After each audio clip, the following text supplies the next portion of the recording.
Goeiemiddag, vandag se woord kom uit 1 Johannes 2 vers 27. Julle het immers die Heilige Gees ontvang van hom wat in 'n hegte verhouding met julle leef. Daarom het julle nie behoefte daaraan dat iemand julle onderrig nie, want sy Gees lig julle oor alles in.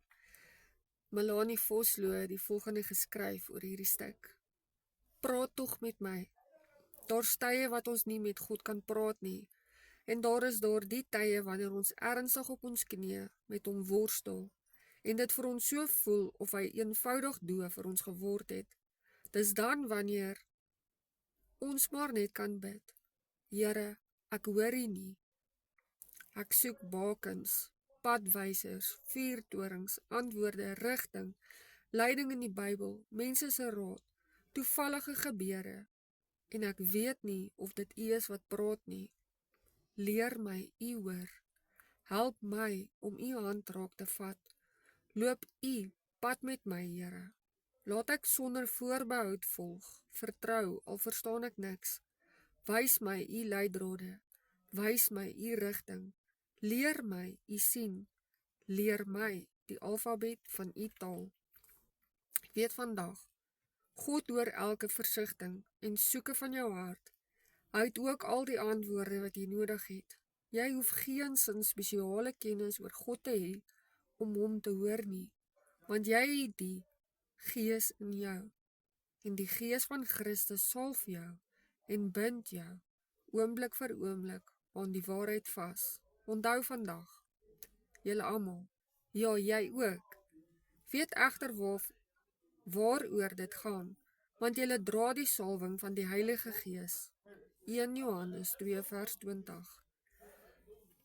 Gister, toe ek na die vroue bidhuur toe was, net so voor ek by die kerk aankom, kom het in my gees op dat ons in die koffiewinkel by mekaar gaan vergader en nie waar ons normaalweg sit om ons bidhuur te hou nie.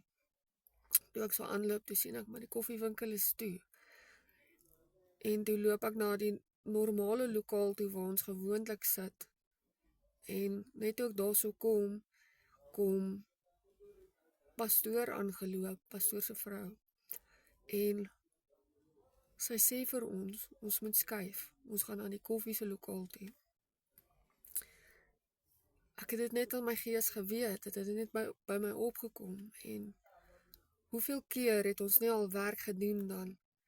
Weet jy nie hoe om dit te doen nie, maar later dan maak het vir jou ook presies hoe om dit te doen. Of jy weet net iets, dan praat iemand daaroor en sê vir hulle, ja, maar ek weet dit, het het by my opgekom.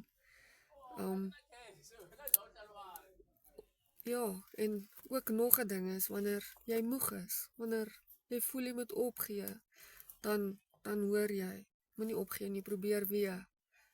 Of jou lewe is kosbaar, wat van jou vrou, wat van jou man, wat van jou kinders.